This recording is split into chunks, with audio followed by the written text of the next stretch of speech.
Now that France has taken action against Pakistan, and France has rejected 183 Pakistan visitor visas. 118 Pakistani citizens have been deported by France as well. And this crackdown on Pakistan has been revealed by the Pakistan Consulate in a tweet. Pankaj Mishra, my colleague, joins me on the phone line for more details on the story. Pankaj, fill us in. What has happened exactly? What has France done when it comes to visas of Pakistanis is concerned?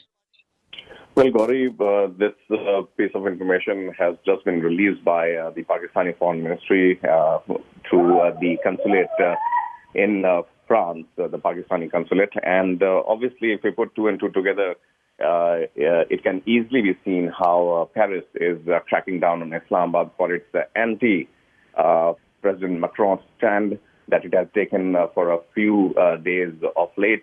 We saw how there have been protests also until yesterday in Islamabad, where people tried to cross over the barricades that police had put up and to reach the French embassy. All those things put together, plus obviously Imran Khan's stand vis-a-vis France in cahoots with Turkey is something that has rubbed Paris the wrong way. And obviously this crackdown on the travelers, those Pakistanis who were living in France, their deportation, and also other diplomatic measures are about to kick in when it comes to crackdown, basically a reflex action on what Pakistan has been projecting and trying to fuel the anti-Islamic sentiments in France.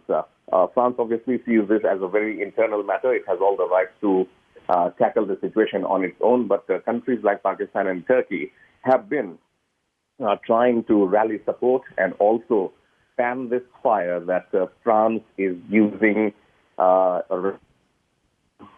a tool to express, the freedom of expression, and that is something that people are being beguiled with. We saw how people came out on the streets in Pakistan, in cities like Lahore, Multan, and Islamabad. And obviously, the government is also hand in glove with these protests, and they are sending a message out to the world community that President Macron is in the wrong as far as handling of this particular situation is concerned. So, to sum it up, I would say this is just the beginning for Islamabad, for Pakistan, and in the days to come, we can see similar action, maybe on Turkish nationals also, and how Ankara would respond to it is also remains to be seen.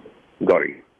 Right, Pankaj, what Ankara would do and what internationally is taking place is interesting, but also there's been politics around it in France only, and we broke yesterday how Marie Le Pen has demanded that France should end immigration of refugees from Pakistan and Bangladesh, the two countries where these protests were actually happening. So within France itself, the politics is playing out where now this demand has been raised of actually banning immigration from these two countries. Yes, absolutely. France has minced no words here, Gauri, and thankfully President Macron too enjoys that kind of support where when he said that France is putting its foot down and any sort of beheading or killing would be treated as an act of terror, obviously that puts certain countries, including Bangladesh and Pakistan to a certain extent, I would say, Turkey too has now started to choose its words very carefully, with seeing that France is not changing its stand and is also rallying support. When it comes to President Macron's stand, India included has made it clear that it stands with France when it comes to handling terror situation, and for countries like Bangladesh and Pakistan, where so many refugees and also there is a sizable population also with ships from these countries to France, and which France has accepted also of late.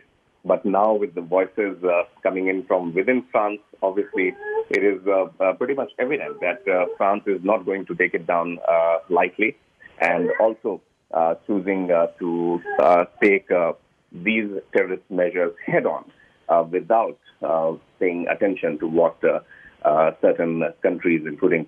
For more such videos, subscribe to the NewsX YouTube channel, hit the bell icon.